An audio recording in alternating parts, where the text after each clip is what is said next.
Good morning. అందరికి నమస్తే అండి. ఎలా ఉన్నారండి? బాగున్నారండి? మేమైతే బాగున్నామండి. మీరు కూడా బాగుండాలి మనస్ఫూర్తిగా కోరుకుంటున్నానండి. ఈ రోజైతే నేను ఇప్పుడు కాలీఫ్లవర్ పచ్చిరొయ్యల కర్రీతో మీ ముందుకైతే వచ్చేసానండి. దాని ప్రాసెస్ ఏంటో ఎలా ఉంటుందో చూపిస్తాను, చూసేసేయండి.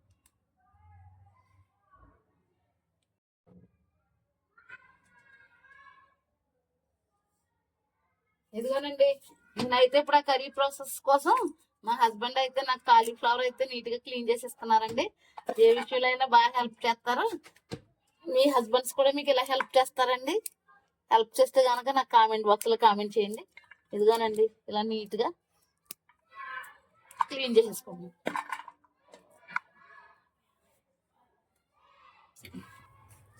ఇదిగోనండి, క్లీన్ చేసి పెట్టుకున్నాను కదా. వాటర్ అయితే బాయిల్ చేసుకున్నాను. చూడండి, అదిగో వాటర్ అయితే బాయిల్ చేసుకున్నాను. చాలా పురుగులు ఉంటాయండి, మన కంటికి కనపడిన చిన్న చిన్న పురుగులు ఉంటాయి. అందుకు నేను కాలీఫ్లవర్ అయితే వేడిగా బాగా మసాలా పెట్టిన వాటర్లో అయితే వేస్తున్నాను. చూడండి, తర్వాత వచ్చేసి అల్లం పేస్ట్ అయిపోయింది కదండి. ఇప్పుడు మంచిగా చేయలేదు. ఇప్పుడు కర్రీకి సంబంధించి కొంచెం అల్లం అయితే కొట్టుకుని పెట్టుకున్నాను చిన్న రోల్లో. ఇదిగోనండి, ఉల్లిపాయలు, పచ్చిమిరపకాయలు, కరివేపాకు రెడీ చేసుకున్నాను. ఇప్పుడు కాసేపు అది అలా ఉంచిన తర్వాత వాటర్లో కొంచెం బాయిల్ అయిన తర్వాత నేను కూర ప్రాసెస్ అయితే చేసేస్తాను. ఎక్కడ స్కిప్ చేయకుండా చూడండి. మమ్మల్ని బాగా సపోర్ట్ చేస్తున్నారండి. ఇంకా సపోర్ట్ చేయండి. ఇంకా మంచి మంచి కర్రీస్తే మేము ముందుకైతే వస్తానండి. చాలా చాలా థ్యాంక్స్ మమ్మల్ని సపోర్ట్ చేస్తున్నందుకు.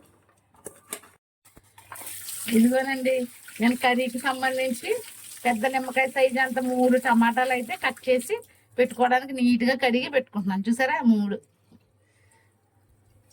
ఇదిగోనండి, ఇప్పుడు కర్రీ ప్రాసెస్ అయితే స్టార్ట్ చేసేస్తున్నాను. గ్యాస్ అయితే వెలిగించేస్తున్నాను. చూడండి, ఇదిగోనండి బాండి అయితే పెట్టేసుకున్నాను.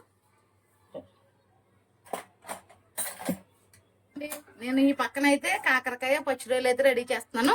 ఈ కర్రీ కనుక మనకు కావాలంటే మన ఛానల్ అయితే ఉందండి, ఒకసారి చెక్అవుట్ చేయండి. తర్వాత వచ్చేసి మా హస్బెండ్కి కాకరకాయ అంటే చాలా ఇష్టం అండి.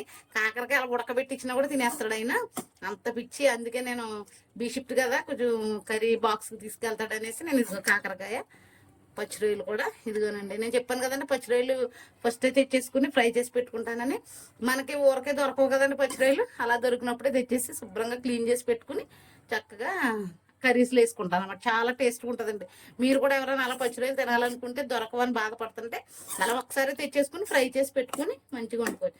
ఇదిగోనండి, ఈ కర్రీ అయితే ఇక్కడ రెడీ అవుతుంది. నేను ఇప్పుడు కాలీఫ్లవర్ కర్రీకి అయితే నేను రెడీ అవుతున్నాను వండడానికి. చూడండి, ఇదిగోనండి ఆయిల్ అయితే వేసేసుకుంటున్నాను. ఇదిగోనండి 2 గరిటెల ఆయిల్ అయితే వేసుకున్నాను.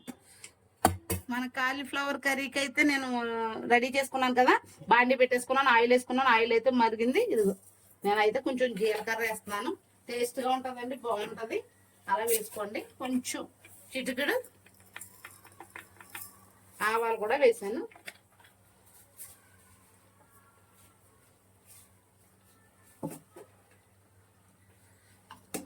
ఇదిగోనండి ఉల్లిపాయలు, పచ్చిమిరపకాయలు, కరివేపాకు రెడీ చేసి పెట్టుకున్నాను కదా, అవి అయితే వేసేస్తాను.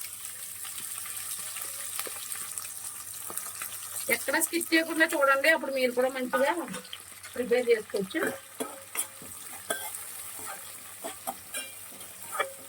ఇదిగోనండి, ఈ మరిగిపోయిన వాటర్లో వేసి ఇది బాయిల్ చేశాను కదా, ఇవైతే ఇలాగా వేరు చేసేసుకుంటున్నాను చక్కగా.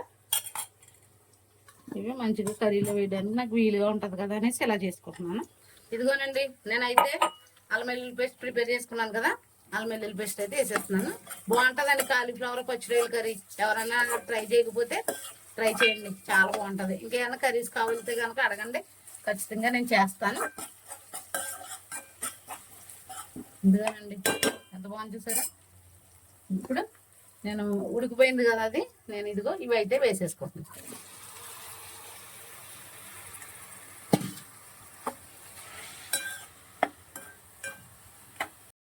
ఇదిగోనండి, ఇదైతే కొంచెం ఆయిల్లో మగ్గుతుంది కదా చక్కగా.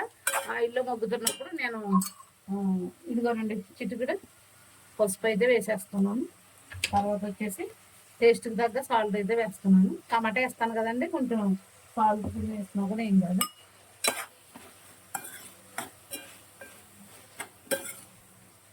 ఇదిగోనండి, ఇది మగ్గుతుంది కదా. ఇంకో నేను టమాటాలు ఇందాక చూపించాను కదా, టమాటాలు అయితే వేసాను. ఇంకానండి ఇవన్నీ కలిపేస్తున్నాను. ఇవన్నీ కలిపేసి చక్కగా ఇంకా నేను కారం వేయలేదండి. ఇవి కొంచెం బాగా మగ్గిన తర్వాత అప్పుడు నేను కారం వేస్తాను. ఇంకా కారం వేయలేదు. కారం వేసేటప్పుడు అయితే నేను చూపిస్తాను.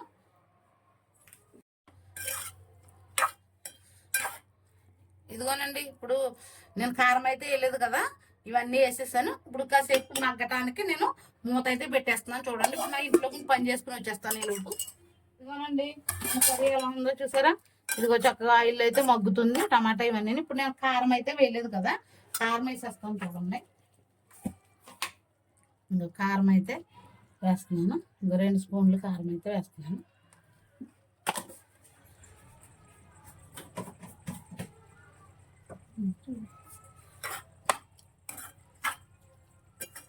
ఇలా సిమ్లోనే ఉడికితేనండి కర్రీస్ బాగుంటాయి. హైలో పెట్టేసామనుకో మాడిపోతుంది, బాగోదు టేస్ట్. సిమ్లో ఉడుకుతుంటే చక్కగా ఉంటుంది, గ్యాస్ కూడా మనకు ఆదా అవుతుంది.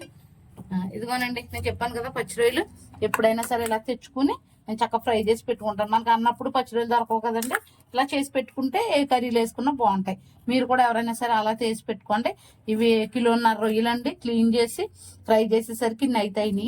నేను కొన్ని కాకరకాయలు వేసాను కదా, ఇంకా మిగతాయి. ఇవి 5-6 కూరలు చేస్తానండి నేను. ఇదిగోనండి ఇప్పుడు కర్రీ దీంట్లో కూడా నేను పచ్చిరొయ్యలు కలిపేస్తున్నాను. చూసారా, ఇదిగో పచ్చిరొయ్యలు అయితే కలిపేసాను. ఇప్పుడు వాటర్ అయితే వేసేస్తున్నానండి. వాటర్ అయితే వేస్తున్నాను. కొన్ని వాటర్ అయితే వేసాను కదా, ఇప్పుడు చక్కగా మగ్గిపోతుంది ఇది కర్రీ. అంతవరకు నేను మూత పెట్టేసి తర్వాత అయితే చూపిస్తాను. ఓకే, ఇదిగోనండి మన కర్రీ అయితే ఎలా ఉడుకుతుంది. నేను కొంచెం దీంట్లో కొంచెం గరం మసాలా అయితే వేస్తాను. ఇంక లాస్ట్కి చూపిస్తాను కర్రీ ఎలా ఉడికిందో. కొంచెం చిటికెడు గరం మసాలా, మరి ఎక్కువ అయితే మళ్ళీ ఎందుకనేసి చిటికెడు గరం మసాలా అయితే వేస్తున్నాను. తర్వాత వచ్చేసి ఇంకా వంట అయిపోయిన వెంటనేనండి గ్యాస్ దగ్గర నీట్గా క్లీన్ చేసుకుంటానండి. చక్కగా నీట్గా ఉంచుకుంటాను. గ్యాస్ సింక్ కూడా నీట్గా ఉంచుకుంటానండి. అదిగోనండి ఇప్పుడు కాసేపు ఉడకడానికి మూత అయితే పెట్టేస్తున్నాను, ఉడుకుతాము. ఇదిగోనండి ఇప్పుడు మన టేస్టీ కాలీఫ్లవర్ కర్రీ అయితే రెడీ అయిపోయింది. చూడండి ఎంత బాగుందో కాలీఫ్లవర్ కర్రీ. చూసారండి ఎంత బాగుందో. పచ్చి రొయ్యలు కాలీఫ్లవర్ కర్రీ అయితే రెడీ అయిపోయింది. ఈ వీడియో కనుక మీకు నచ్చినట్లయితే లైక్ చేయండి, షేర్ చేయండి, తప్పకుండా సబ్స్క్రైబ్ చేసుకోండి, నాకు సపోర్ట్ చేయండి. Thank you very much. See you tomorrow.